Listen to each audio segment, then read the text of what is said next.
All right, so let's get ready to do this demo for the 35M. This is the Boss Mood palette. I specifically purchased this palette for these green shadows here.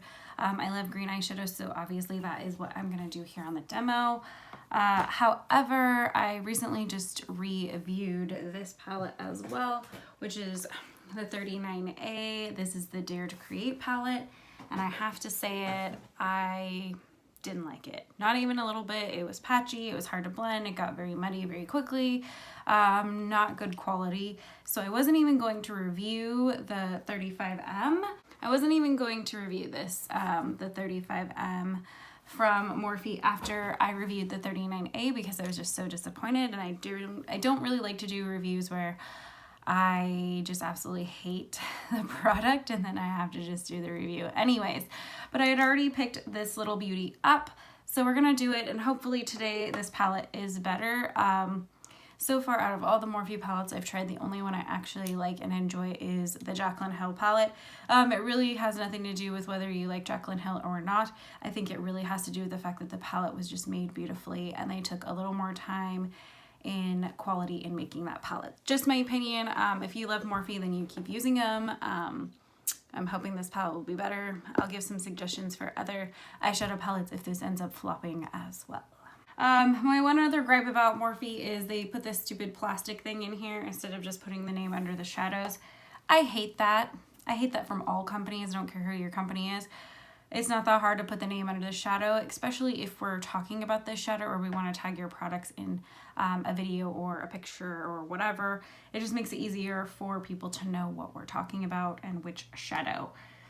So, because this entire look is going to be green, I'm going to start with this bright lime green shade here in my crease. Just taking a synthetic crease brush. I already have my MAC Prep and Prime 24-hour base on as always.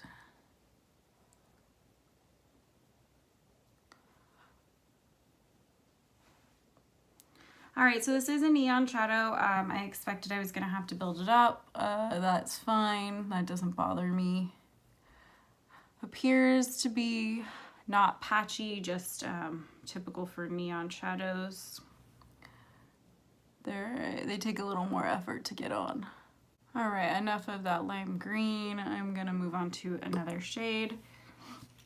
With a new clean brush, the color right next to that lime green shade, this little bit darker green, we're gonna do that next.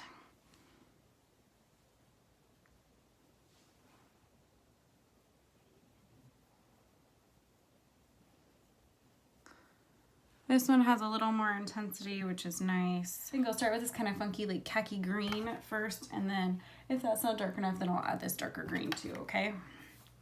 So basically I'm using most of the front row of shades in this palette. Yeah, the kick up in this stuff this time is a lot.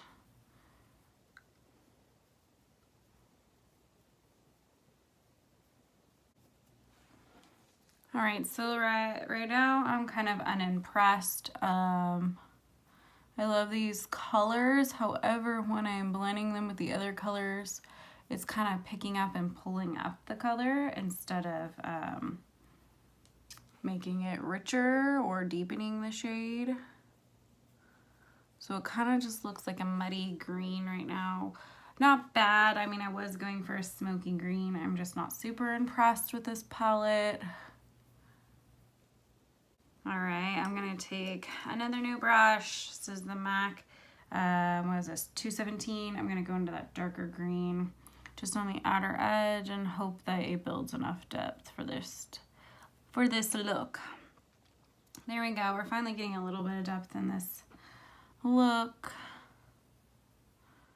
I don't know, guys, Morphe shadows are just, it's not impressing me, which is very sad and unfortunate. I keep giving them a try and I'm just usually disappointed. Not that this look is bad, it's fine, it's functional, but I mean, I'm having to pack and really work these products in, as where with other brands that are comparable in price, I don't have to do that. So for me, I don't know how I feel about this. I do like these colors. I don't know, I gotta just keep working on the look and seeing how it pans out.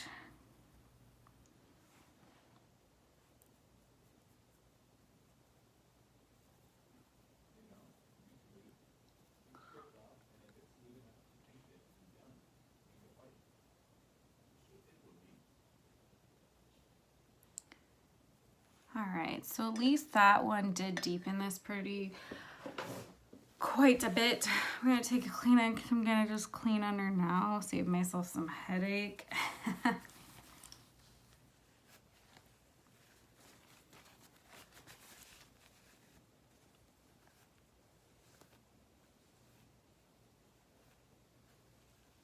There we go, just clean it up.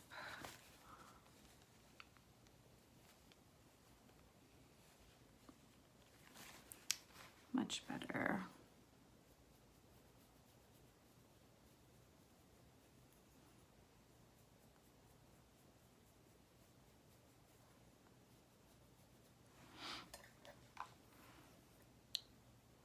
Then just going back over with each brush color.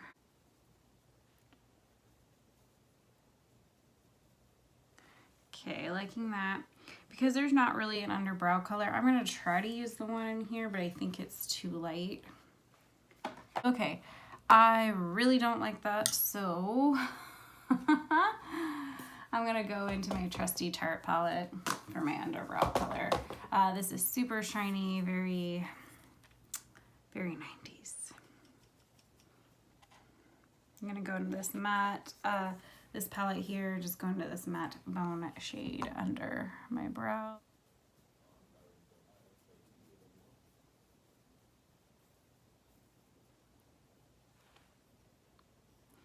A little bit better. There's just something about these shadows that's always furry, like really patchy. I don't know if anybody else experiences this with Morphe shadows or just I do. It's patchy, man, like patchy. And I know that doesn't bother everyone, but that makes me crazy. There's no reason for this to be patchy. I haven't overdone colors. I haven't underdone mixing colors. I mean, everything I've done here is pretty normal, what I would do with any other palette. And it's just patchy. I mean, yes, I can make it work. I can make any eyeshadow work. Just, I shouldn't be sitting here this long blending these greens to make it work.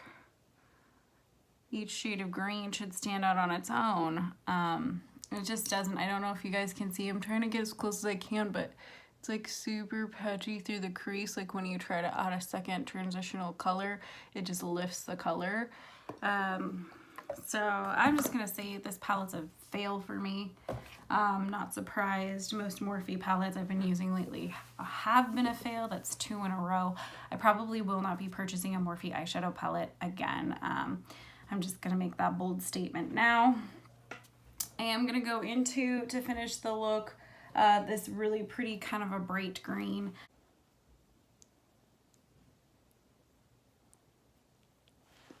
Now the metallics in these palettes are always beautiful. I mean, I guess if you're gonna keep it just for the metallics, then have at it. So I'm gonna go in with a makeup setting spray and a synthetic brush, and I am gonna go back into that green metallic. It's one thing Morphe does right is metallics. So I'm pretty happy with this look. Or as happy, I guess, as I'm gonna be with this particular look. All right, guys, back with that YouTube magic. Most of my makeup is on today. I didn't do like a crazy highlighter yet because I'm gonna do the under eyes. Off camera, I did add a little bit of this gold in the inner tear duct before I did my mascara. It's just a little bit easier to do it before I do my mascara, just in case I have to clean up my mascara. I am going to take this darker green and I'm gonna smudge it under and on my lash line. Here we go.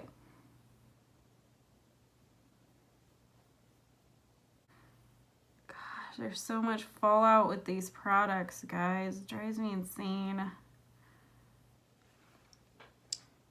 Sadly, Morphe will not be getting my business their eyeshadow palettes again. I don't know what the difference really is with the Jaclyn Hill palette, but it's the only one that I've found that I can use, and it actually doesn't give me problems. All the other ones that I've tried, I have issues with, and if you guys don't have issues with them, that's great. You guys do you, and if you love Morphe and that's what you prefer to do with your eyeshadow, then you do that. Now, if you're someone who is looking for an easier eyeshadow palette to blend, or looking for maybe a little bit better quality shadows, in my personal opinion, I would recommend some of my favorites. Juvia's Place, hands down, excellent price, excellent quality. ColourPop, also amazing. Love like their Super Shock shadows and their press shadows, all amazing, excellent quality, great price. Sugar Pill, if you're looking for a little more high-end and indie brand, excellent colors, excellent blendability, and they do random sales occasionally, so you can get it a little bit cheaper. Lime Crime you can occasionally get on sale as well. I love all of their eyeshadows. Haven't been disappointed by one of them yet. All of them are fabulous in my opinion. Those are kind of my go-to shadow palettes that I'm always really using and enjoying, that I keep buying from. Not that there's not more out there. Those are just what I've been using and enjoying. What else? Tarte makes some decent shadows too. I like Tarte's mattes. That's kind of what I like from them. Like their mattes, so it's great everyday quality. Kat Von D Shade and Light eye palette is fabulous. I use that a lot for daily, like basic looks or just like crease matte colors. It blends well with all the other shadows I've discussed. So those are more the palettes I would recommend to you guys. I mean, look at this palette. It looks destroyed. Here, let me move this little shiny thing so you can see. It looks destroyed. I've used it one time. Looks destroyed. None of my other palettes look that beat up until I've used them hundreds of times. Like, for instance, let's find, okay, so I use this Tarte Shade and Light palette all the time. Let me hide the mirror here. It's not nearly even as beat up as the Morphe palette, and I use this constantly. It's so weird. I don't know what it is about the Morphe palettes, but they just make a darn mess. I'm not feeling them, I'm not into them. I probably won't be reviewing any more Morphe palettes. I'm sorry if that's what you guys want to see. I just can't see spending my money on Morphe palettes anymore. Like, yeah, this look turned out okay. Yes, I can make it work. It's not the worst palette I've ever used in my life, and yes, I can make it work, but I'm not feeling this. It's freaking patchy everywhere through the crease. I have a big eyelid space. Normally, eyeshadows blend beautifully on me, and I have no issues with them usually. This is just weird. It just will not stay, and it's patchy. And I had the same problem with the 39A. The pigmentation is okay or non-existent, but they don't layer well over other shadows, whether it be their own company or other people's shadows. They just don't layer well. However, I did really like the metallics in this palette, so if you're someone who loves metallics and you would get this just for that, for the price point, then great. But for me, this is a strong, hard pass. This is the Boss Mood M35 by Morphe. This is a big no for me. Another epic fail for Morphe from my personal thoughts. As always, guys, thank you so much for watching. I really do appreciate it. Please like this video, subscribe, hit the notification bell so you know when I post videos. It's usually every Tuesday. Also in my description box will always be my Instagram. You can follow me there for daily posts, and my website if you'd like to hire me as a makeup artist. And I will catch you guys on the next one.